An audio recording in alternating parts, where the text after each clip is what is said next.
Vamos a ir en esta mañana a Juan capítulo 19, llegando al clímax de la historia de la redención.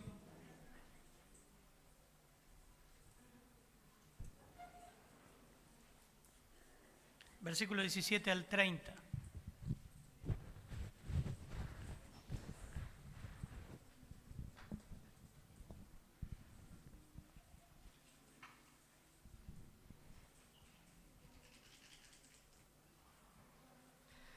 Dice así la palabra de Dios, ya subieron los chicos.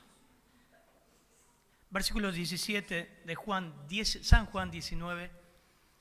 Y él, cargando su cruz, salió al lugar llamado de la Calavera, y en hebreo Gólgota. Y allí le crucificaron. Y con él a otros dos, uno a cada lado, y Jesús en medio. Escribió también Pilato un título que puso sobre la cruz, el cual decía: Jesús Nazareno, Rey de los judíos. Y muchos de los judíos leyeron este título porque el lugar donde Jesús fue crucificado estaba cerca de la ciudad, y el título estaba escrito en hebreo, griego y latín.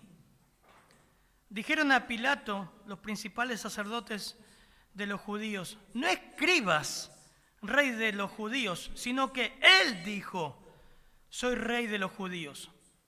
Respondió Pilato y dijo: lo que he escrito, he escrito.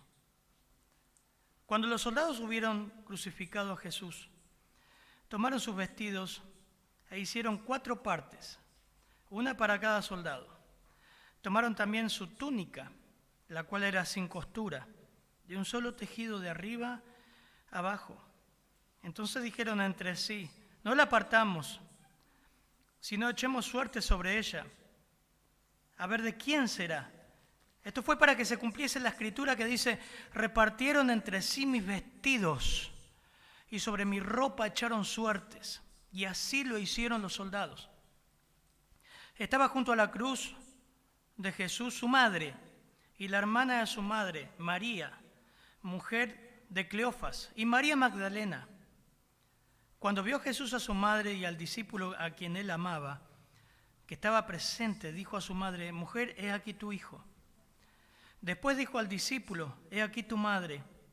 Y desde aquella hora el discípulo la recibió en su casa. Después de esto, sabiendo Jesús que ya todo estaba consumado, dijo para que la escritura se cumpliese: tengo sed. Y estaba allí una vasija llena de vinagre. Entonces ellos empaparon en vinagre una esponja y poniéndola en un hisopo se la acercaron a la boca.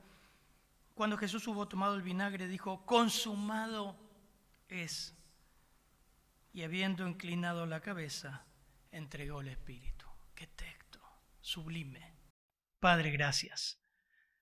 Gracias por este texto, Señor, que hoy el mundo recuerda la Pascua en una emoción, en una religiosidad vacía, peregrinaciones que se hacen sin conocerte, Señor. Ayuda a que este texto de vida nos exhorte, nos anime, nos enseñe, nos muestre quién eres y la maravilla, lo excelso de tu persona en el momento más oscuro de la humanidad. En tu nombre, Señor. Amén, Señor. Estamos, como les decía, en el clímax de la historia de la redención contada por el apóstol Juan. Estamos viendo Apocalipsis, contada por este apóstol, acá mucho más joven. Él, como hemos estudiado, presenta al Señor en toda su gloria, el Evangelio de Juan, y así lo presenta en este relato tan especial para nosotros, donde es crucificado, donde se consuma la salvación. El apóstol va a mostrar por lo menos 4 detalles o 4 escenas que va a destacar la magnificencia de Cristo. Cada apóstol, cada evangelio, presenta a Cristo de una manera diferente, pero que se encima uno con el otro. Inerrante, obviamente, las Escrituras. Cada evangelio presenta detalles que otros no presenta. Algunos combinan algunos detalles. Lucas, por ejemplo, destaca la salvación del reo, Juan no, los nombra. Pero Juan va a destacar algunas escenas que nos llaman la atención y uno dice, ¿por qué pasa esto en la cruz? ¿Para qué pasó esto? Y bueno, Dios lo puso ahí para nosotros. Dios quiere que veamos características de Él, aún en medio de la cruz. Y la primera escena que vamos a ver, hoy quien ayuda a leer, Ruth, vamos a leer versículos 17 al 22, la crucifixión en sí.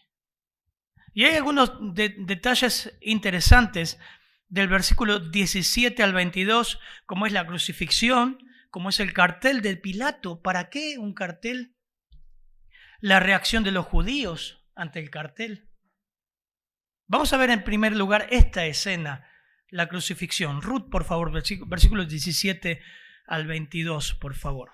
Y él, cargando su cruz, salió al lugar llamado de la calavera, y en hebreo Gólgota, y allí le crucificaron, y con él a otros dos, uno a cada lado, y Jesús en medio. Escribió también Pilato un título que puso sobre la cruz, el cual decía: Jesús Nazareno, Rey de los Judíos. Y muchos de los judíos leyeron este título porque el lugar donde Jesús fue crucificado estaba cerca de la ciudad, y el título estaba escrito en hebreo, en griego y en latín. Dijeron a Pilato los principales sacerdotes de los judíos: no escribas Rey de los Judíos, sino que él dijo: soy Rey de los Judíos. Respondió Pilato: lo que he escrito, he escrito. Lo primero que vemos es la escena de la crucifixión. Es interesante porque en el orden griego, como está escrita la frase del versículo 17, dice, y cargando su cruz, en el griego dice, cargando para sí mismo la cruz. La idea que los romanos hacían que cada reo lleve su madero, su cruz, y era costumbre que el condenado cargara su cruz, pero el Señor estaba ya tan débil físicamente por la agonía de los latigazos, de todo lo que ustedes ya saben, que ahí aparece Simón de Cirene. Eso lo vemos en Marcos 15, 21, por ejemplo. Simón aparece ahí. Es interesante la historia de Simón, que no vamos a entrar ahí, pero simplemente para decirle que ningún detalle escapa a Dios. Ningún detalle, incluso en nuestras vidas. Ningún detalle. Este Simón de Cirene es el padre de Alejandro y Rufo, que aparece en Romanos 16, 13. Y este Simón de Cirene, su esposa, obviamente él muere después, pasa a ser, Pablo la nombra en Romanos 16, 13, mi madre también. Estos hombres pasan a ser parte del liderazgo de la iglesia primitiva. Y la esposa de Alejandro y Rufo pasa a ser como la mamá de Pablo porque lo ayudó en la obra misionera. ¡Qué tremendo!, ¿no? Un hombre que estaba ahí en la multitud dice, tú, ven, ayuda. Lo han visto en las películas, está en el texto. Y ese hombre fue testigo. ¡Qué privilegio! Testigo y ayudó a llevar la cruz a Jesús. ¡Wow! Imagínense eso en la iglesia primitiva. Bueno, cerramos paréntesis. Pero el Señor está ahí. ¿Dónde? En el monte de la calavera. La palabra es cranión, equivalente en hebreo a Gólgota. Es interesante porque el versículo 18 dice, y allí le crucificaron. ¿Lo ven? Y con él a otros dos, uno a cada lado, y Jesús en medio. Ayer compartí un pasaje de Lucas 23 en los jóvenes. Vimos el estudio de Santiago, y al final hice algo de Pascua, algo de los evangelios. Es interesante porque en estos días ustedes van, no sé si está en la tele, no lo vi, porque aparte no lo miraría, pasan todas las películas de la pasión de Cristo, de la crucifixión. Morbosa. Quiero decirles algo, ninguno de los evangelios van a dar detalles de la cruz. Ninguno. De los pedazos de carne que saltaban del Señor con los latigazos, de lo que hacía que se tenían que parar para respirar porque si no se ahogaban. Todo eso es un estudio al margen. Los evangelios no ponen el acento en el sufrimiento físico de Jesús. Nunca. Mire lo que dice ahí. Allí le crucificaron. Lea los 4 evangelios, no van a dar ningún detalle. Un autor comenta que la piedad popular, tanto protestante como católica, a menudo ha puesto mucho énfasis en los sufrimientos de Jesús, describiéndolos en detalle vívido y reflexionando sobre lo mismo, cosa que ninguno de los evangelios hacen eso. ¿Por qué lo tenemos que hacer nosotros? Y cuando el Señor estaba ahí, le costaba respirar porque la sangre bombeaba para tal lugar. ¿Qué importa eso? Por supuesto que fue Miren, William Hendrickson dice, no debería enfatizarse la tortura física que sufrió Jesús. Se ha dicho que solo los condenados en el infierno saben lo que sufrió Jesús cuando murió en la cruz, porque ellos sufren la muerte eterna y experimentan la separación de Dios. Debiéndose añadir a ello que ellos nunca han estado en el cielo.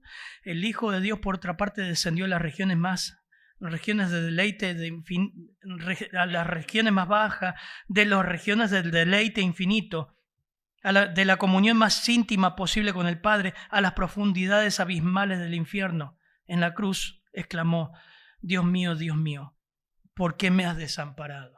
El mayor sufrimiento del Señor y agonía fue la separación espiritual, la separación del Padre, algo que no vamos a entender. Pero nunca Dios pone el énfasis en el sufrimiento físico de Cristo.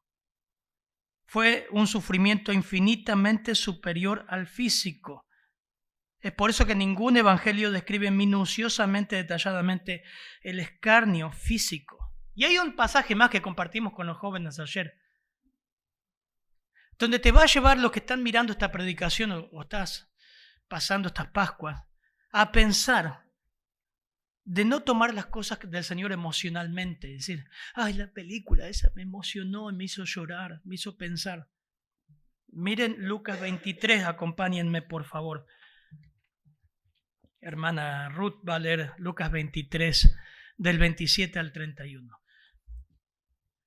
En la crucifixión que narra Lucas, cuando el Señor iba caminando por la multitud, había mujeres que lloraban. Y eso lo explica Lucas. Miren lo que pasa ahí.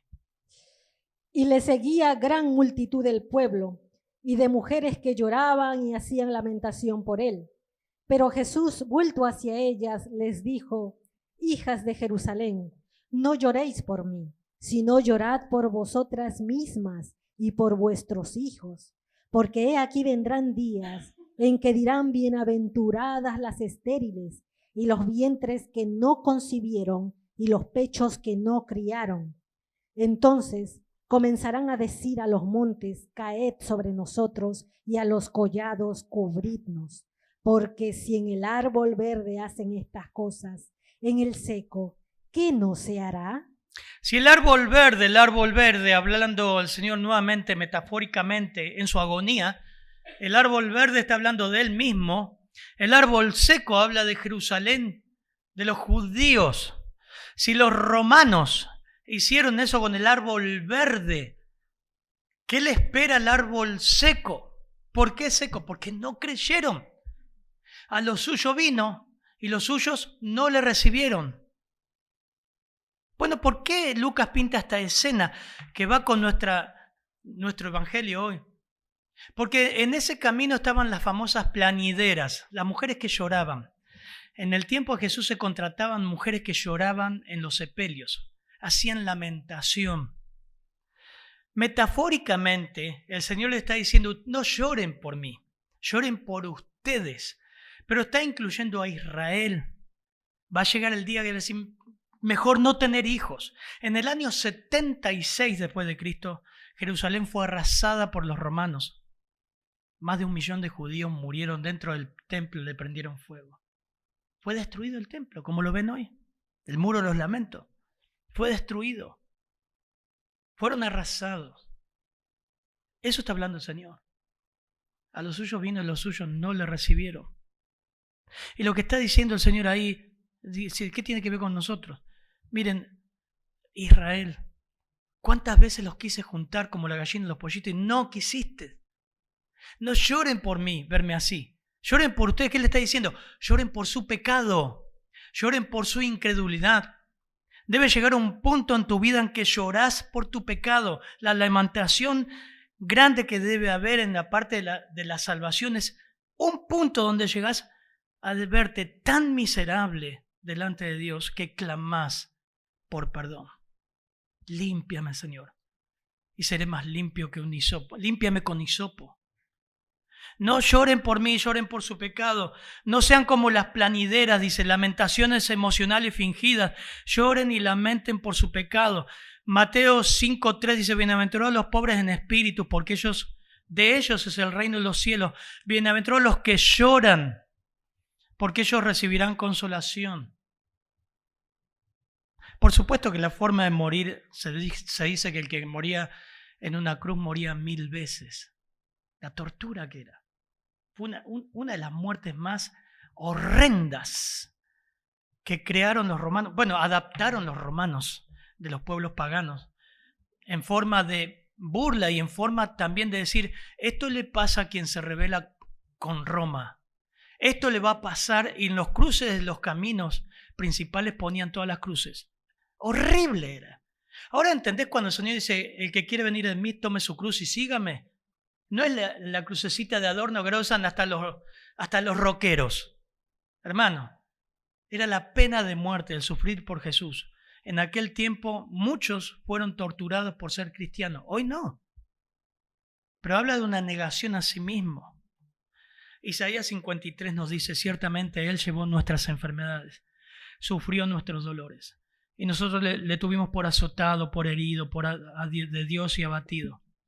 Miren, tampoco da detalles morbosos.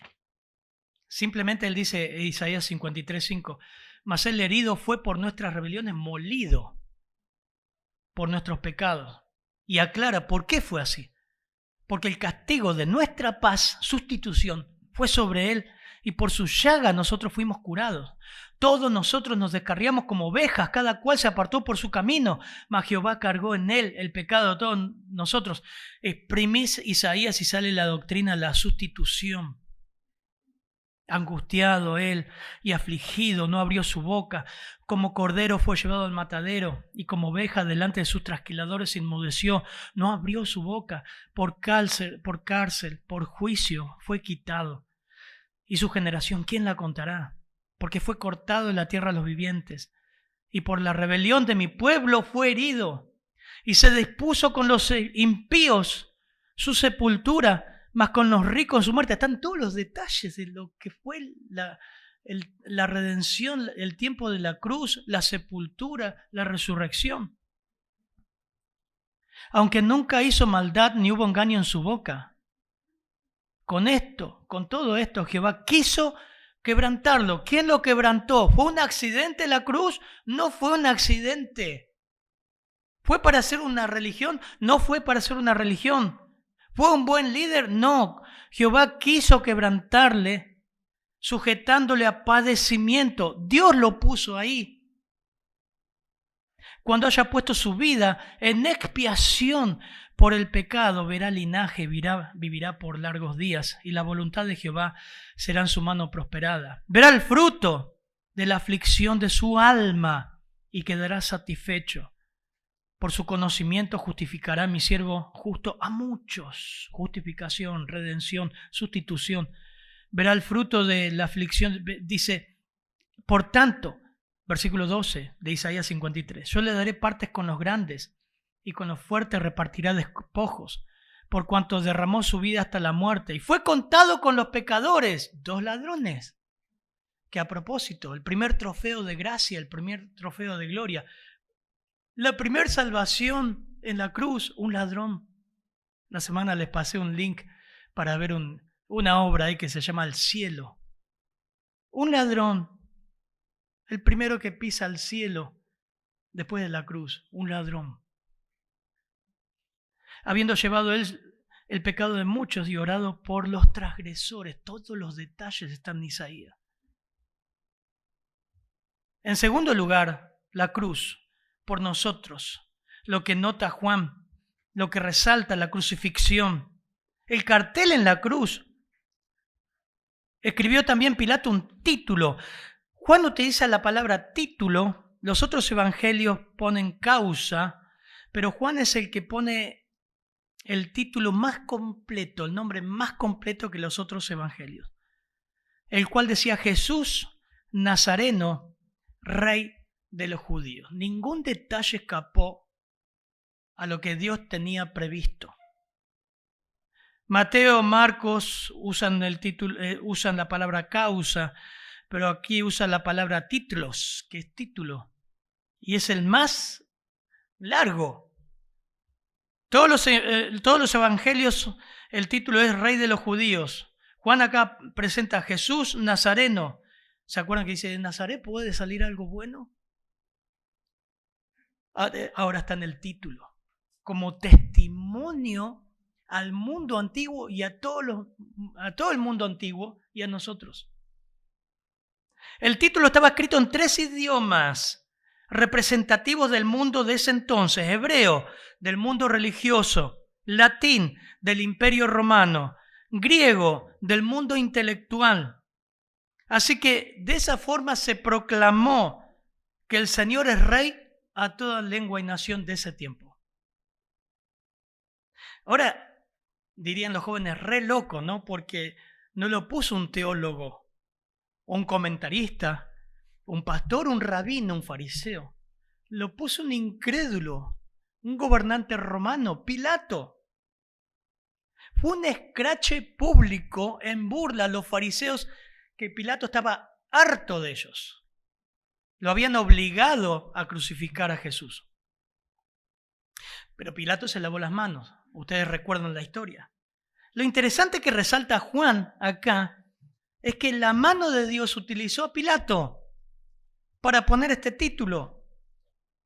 Los sumos sacerdotes habían humillado a Pilato públicamente, obligándolo astutamente a entregar a un hombre que Pilato consideraba inocente. Ahora Pilato aprovecha para insultarles a ellos ante los miles que estaban en Jerusalén para la Pascua, y en una forma que ellos no podían cambiar, por más que gritaran y por más astutos que fueran, no podían poner una escalera y sacar el título. Estaba ahí. Miren la reacción, el cartel de Pilato. La reacción, versículo 20, versículo 21, por favor, hermana. 20-21. Y muchos de los judíos leyeron este título, porque el lugar donde Jesús fue crucificado estaba cerca de la ciudad, y el título estaba escrito en hebreo, en griego y en latín. Dijeron a Pilato los principales sacerdotes de los judíos: no escribas Rey de los judíos, sino que él dijo: soy Rey de los judíos. Respondiendo Pilato: lo que he escrito, he escrito. Ellos querían que él escriba que él dijo eso, que no era la verdad. Pilato le responde, versículo 22, mira, lo que he escrito, punto y aparte, se van. Lo habrá dicho en su tono, ¿no? Pero, hermano, vemos el cartel. Dios quiso que Juan registre, obviamente que habla de un testigo ocular, de alguien que estaba ahí. Dios quiso que registre eso. ¿Por qué ese título? Fue un escrache público, fue un testimonio al mundo. Y Pilato, como nunca, se muestra firme como una roca. Habiendo pasado todas las amenazas, él dice: lo que escribí. Es la voz de Dios ahí. Dios lo usó. Dios puso ese cartel para saber quién era Cristo. Y eso fue testimonio para todos los judíos que pasaban por ahí. Impresionante, la cruz, el cartel, la reacción. Dios dirigió la mano de Pilato para que ese cartel esté ahí. No fue un accidente la cruz. Fue todo planeado por Dios. En segundo lugar, no solamente vemos la crucifixión. Hay otro detalle que revela Juan: las vestiduras del Señor. Versículo 23 dice: cuando los soldados hubieron crucificado a Jesús, tomaron sus vestidos e hicieron 4 partes, una para cada soldado. Versículo 23. Tomaron también su túnica, cual era sin costura, de un solo tejido de arriba a abajo. Entonces dijeron entre sí, no la apartamos, sino que echemos suerte sobre ella. A ver, ¿de quién será?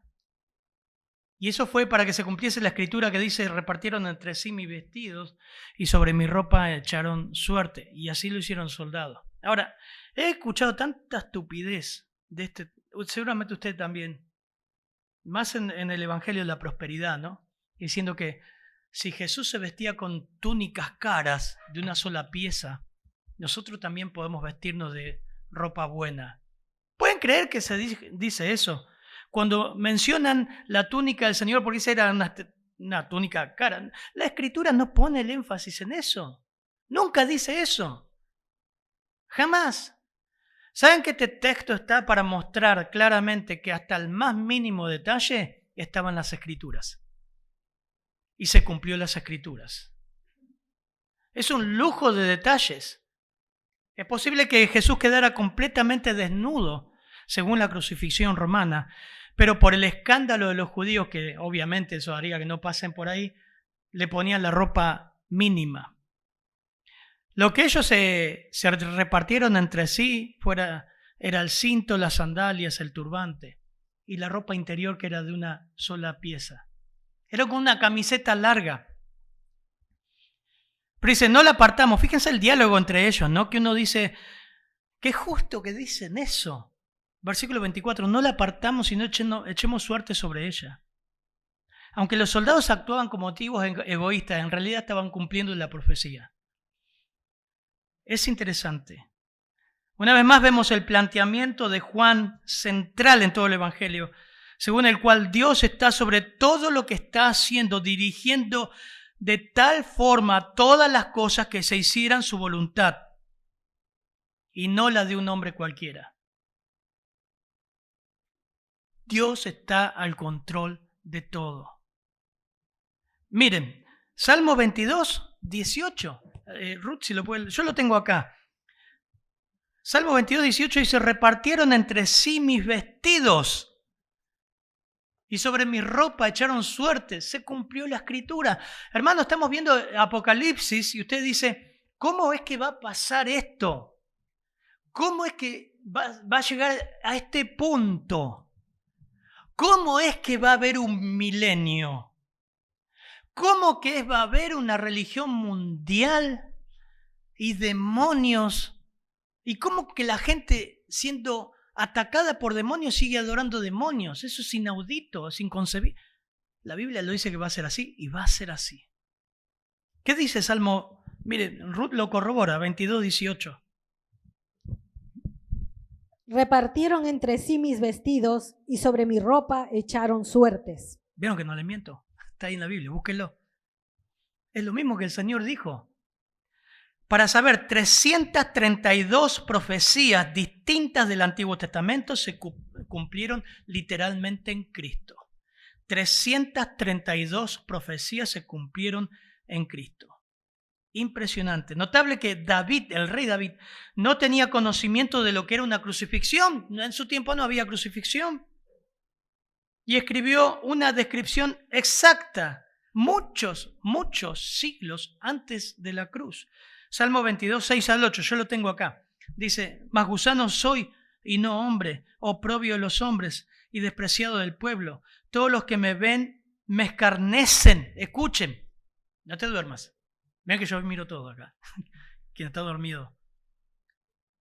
Escuchen lo que dice Salmo 22. ¿Quién lo escribió? No lo escucho. David. Todos los que me ven me escarnecen, estiran la boca, menean la cabeza diciendo, escuchen versículo 8 de Salmo 22, se encomendó a Jehová, líbrele él, sálvele, puesto que en él se complacía. Muchos siglos antes de la cruz. Ahora miren Mateo 27, 39 al 44. No lo escribió David, David ya había muerto. Y los que pasaban le injuriaban meneando la cabeza, diciendo, tú que derribas el templo y en 3 días lo edifica. Sálvate a ti mismo. Si eres el Hijo de Dios, desciende de la cruz. Lo mismo le injuriaban, versículo 44. También los ladrones, los 2 ladrones que estaban crucificados en él, sabemos, entre paréntesis, que esa es la salvación del Señor. ¡Pah! En un momento dirían los jóvenes, le cae la ficha, el Espíritu Santo convence de pecado, justicia y juicio, y le dice al otro, ni aún temes a Dios. Pero antes, los 2 le injuriaban las mismas palabras que David. Hermanos, en segundo lugar, las vestiduras repartidas del Señor Jesús está ahí para mostrarnos de que la palabra de Dios se cumple al pie de la letra. Se cumple exactamente, es inerrante, autoritativa. Fundamento de la fe, recuerden que tenemos que estar estudiando esto. Y en Cristo se plasmó toda esa verdad, cumplió todas las profecías y se cumplió los detalles más mínimos en la cruz que estaban en las profecías. En tercer lugar, aparece otra escena. Versículos 25 al 27, hermana, por favor. Estaba junto a la cruz de Jesús su madre y la hermana de su madre, María, mujer de Cleofas, y María Magdalena. Cuando vio Jesús a su madre y al discípulo a quien él amaba, que estaba presente, dijo a su madre, «Mujer, he ahí tu hijo». Después dijo al discípulo, «He ahí tu madre». Y desde aquella hora el discípulo la recibió en su casa. Impresionante, ¿no? Vimos la cruz, vemos su ropa repartida, cumpliendo las Escrituras. La cruz que proclama su magnificencia, su carácter de rey a toda la humanidad, de aquel tiempo y de ahora. Pero acá aparece otro detalle que solo Juan pone, y obviamente que es el testigo ocular. Dice que junto a la cruz estaba su madre y la hermana de su madre, María, mujer de Cleofas, y María Magdalena. Esto en contraste con la indiferencia de los soldados. El Señor no estuvo solo en la cruz, no estuvo totalmente solo. Estuvo Juan, quien habla, su discípulo amado, estuvo ahí firme, y estuvo estas mujeres. Las mujeres eran María, la madre de Jesús. Este fue el momento en que Simeón en Lucas le dice, una espada traspasará tu corazón. ¿Recuerdan? Lucas 2:34 dice, y los bendijo Simeón y dijo a su madre María, obviamente acá José ya no estaba, ya había muerto, el papá de Jesús.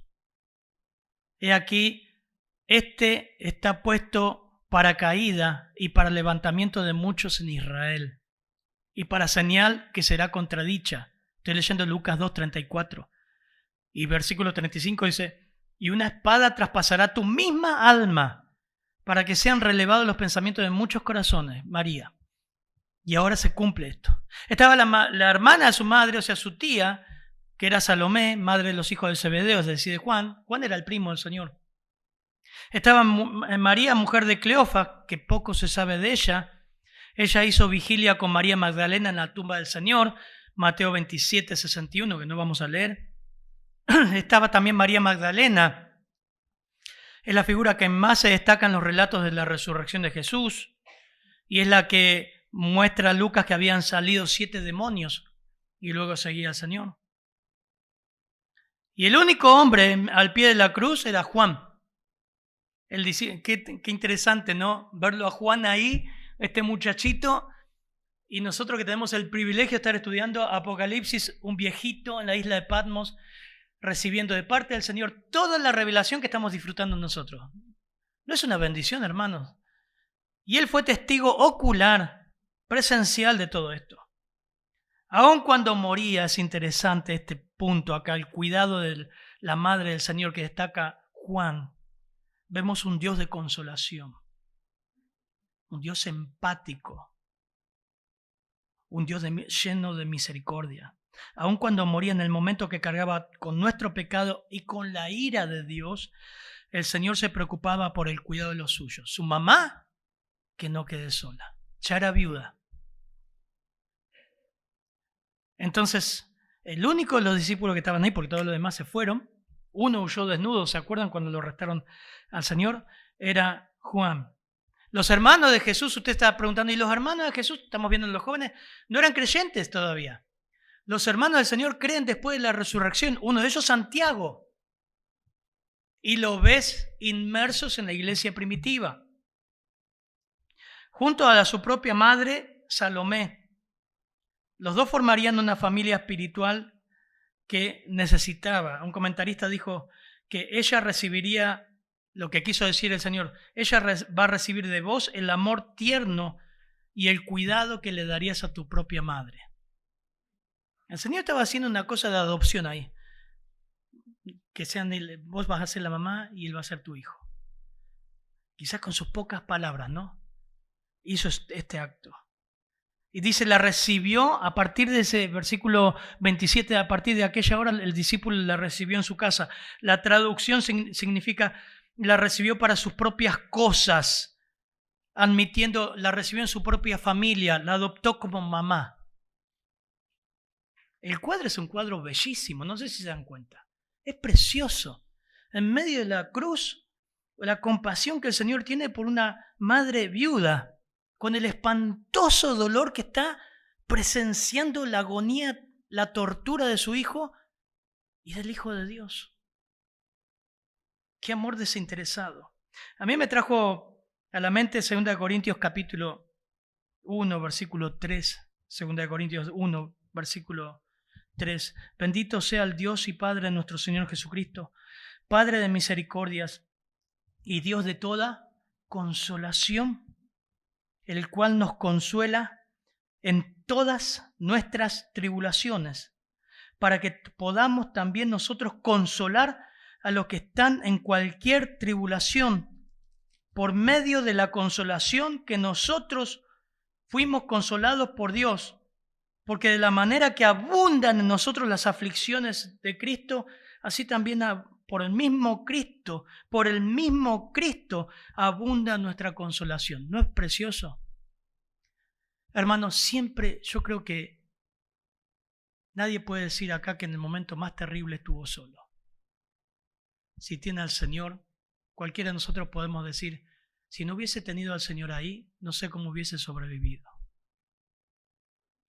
Proveyó su palabra, proveyó personas, proveyó creyentes que nos dieron una mano. Pero tribulaciones va a haber.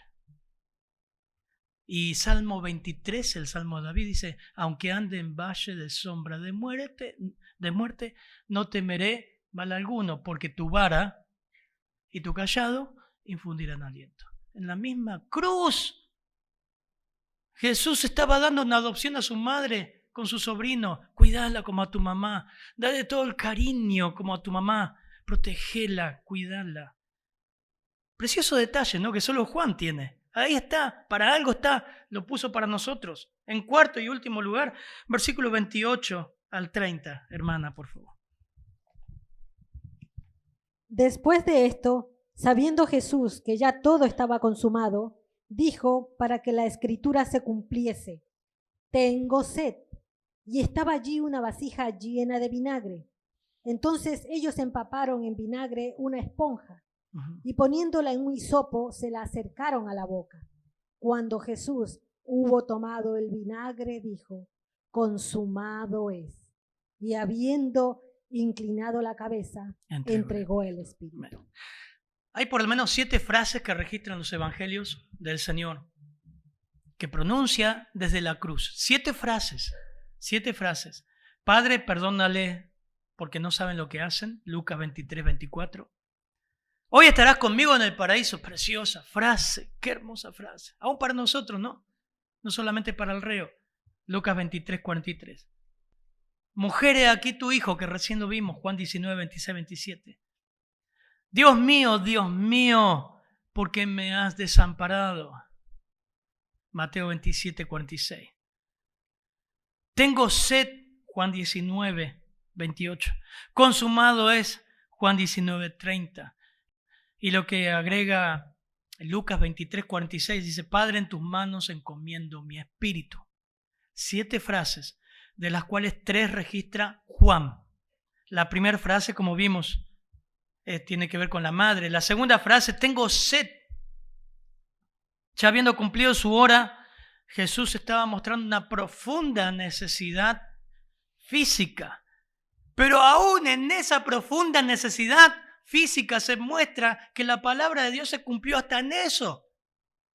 Salmo 22:15, como un tiesto se secó mi vigor y mi lengua se pegó a mi paladar. Estoy leyendo Salmo 22 y me has puesto en el polvo de la muerte. Salmo 69:21, me pusieron además hiel por comida y mi sed me dieron a beber vinagre.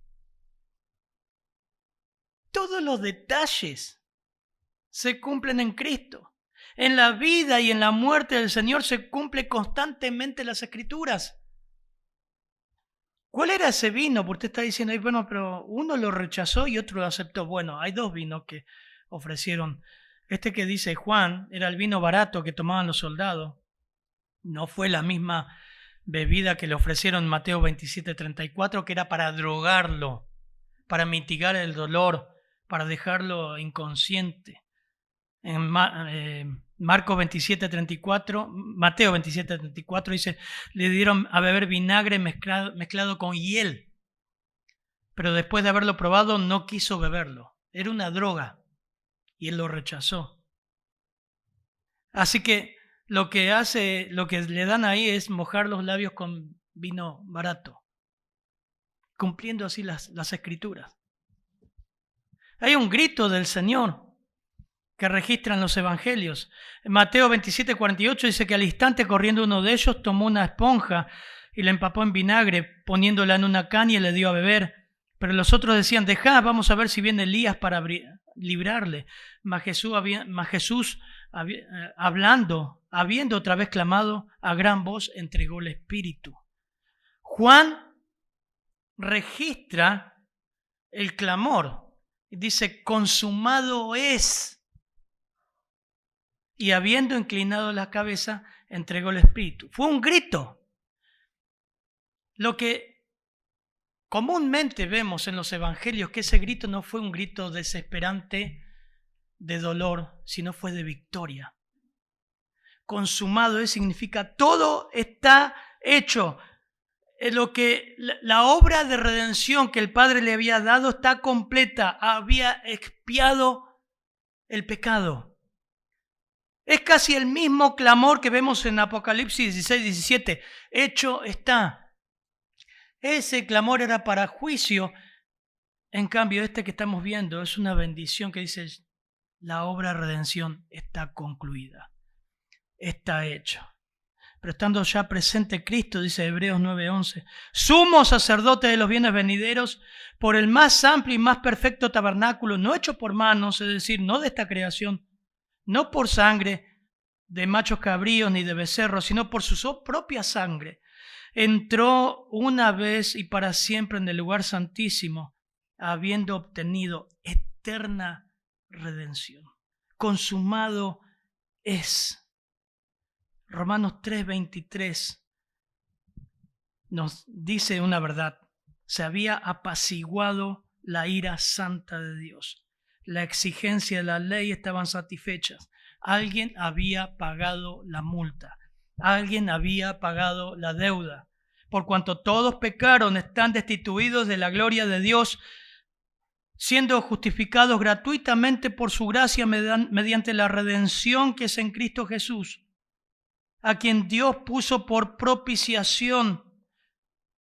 Es interesante, sustitución es lo que leímos de Isaías. Es uno en lugar de otro, él en lugar mío. Redención está hablando de compra. Alguien compra. Propiciación está hablando de detener, satisfacer la ira de Dios. Esas son las doctrinas de la salvación. A quien Dios puso como propiciación por medio de la fe en su sangre para manifestar su justicia. La justificación. Un juez justo declara justo. Es una declaración, porque alguien pagó la deuda con la mira de manifestar en este tiempo su justicia a fin de que Él sea el justo y el que justifica, el que es de la fe de Jesús. Y termina el versículo 30. Cuando Jesús hubo tomado el vinagre, dijo, consumado es. Todo es hecho. Hermano, para que entiendas, el cordero que Isaac leía en la semana, le preguntó al padre, ¿se acuerdan que Abraham llevó a su hijo a entregar al Señor? ¿No? El Señor le dijo, dame a tu hijo, tu único. Y en el momento que va a bajar el cuchillo, detiene su mano, le dijo, Padre, ¿dónde está el cordero? Dios se proveerá del cordero. Este es el cordero. Éxodo 12, 21 al 28, el cordero que tenían que matar los judíos y pintar con sangre en el dindel de las puertas. Acá está el cordero. Todo eso era un tipo de lo que es Cristo.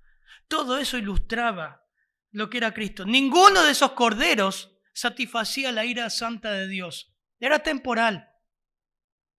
Ahora el Señor dice, todas las profecías ya se han cumplido. Todo está hecho. Nada queda para agregar. No podés agregar nada. Ya está. Él lo hizo todo. Y un detalle importante, porque termina el versículo 30, dice, y habiendo inclinado la cabeza, ¿lo ven ahí? Dice, murió. Dice eso, hermanos. No dice eso. Mira el texto. No digas que sí. Mira el texto. Entregó el Espíritu. Tenés que estudiar esto, cristología. Al Señor no lo mataron. Él entregó el Espíritu. Es interesante porque ninguno de los evangelios dice que Jesús murió. Nadie le arrebató su vida. Él la dio voluntariamente. ¿Cómo querés que te explique eso? No sé. Es Dios. Él dio su vida. Él dijo cuándo iba a morir. Es más, murió antes de los otros ladrones. Entregó al Padre el Espíritu. En tus manos encomiendo mi espíritu. Nadie me la quita, sino que yo la pongo para volverla a tomar. Lo aclaró el Señor. Nunca nadie puede decir que le arrebataron la vida al Señor. Nadie lo mató. Él puso su vida por nosotros. La crucifixión con el tormento y el mayor sufrimiento, su agonía espiritual, su separación del Padre, maldito el que muere en un madero. Todo eso muestra en la crucifixión que el Señor se da vuelta y dice, muchachos, no lloren por mí, lloren por su pecado. Esto fue por tu pecado. Y te amo. Mas Dios muestra su amor para con nosotros en que siendo tan pecadores, Cristo murió por nosotros. Sus vestidos, su humillación, cumpliendo la profecía como siervo sufriente al pie de la letra, el cuidado amoroso de los suyos desde la cruz dando consuelo, su entrega voluntaria declarando con un grito de victoria, todo está hecho, todo está consumado. Padre, gracias por tu palabra, Señor. Estudiar estos elementos, estas escenas del momento más sublime de la historia, Señor, nos estruja el corazón.